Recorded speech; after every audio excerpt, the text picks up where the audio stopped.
Ang tagumpay at pag-angat sa career ay madalas nakadepende sa kung gaano ka ka-motivated maghanap ng mga bagong oportunidad.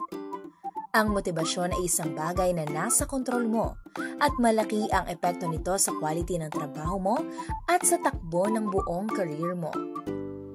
Kapag natutunan mong i-motivate ang sarili mo at manatiling focused sa goals mo, mas madali mong malalampasan ang mga pagsubok para maabot ang mga plano mo sa buhay.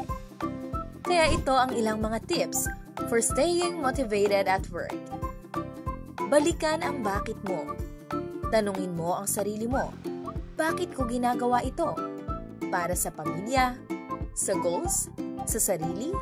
I-remind mo ang sarili mo kung bakit mo ito ginagawa. Break tasks into small wins. Huwag piliting tapusin lahat agad. Hatiin ang malalaking task. Kada tapos ng isang maliit na task ay parang achievement na rin yan.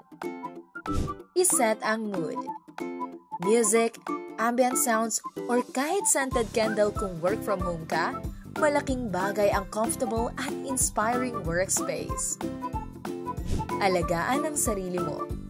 Enough sleep, healthy food, at kahit 10 to 15 minutes na walking or stretching kada araw. Mahirap maging motivated kung laging pagod ang katawan.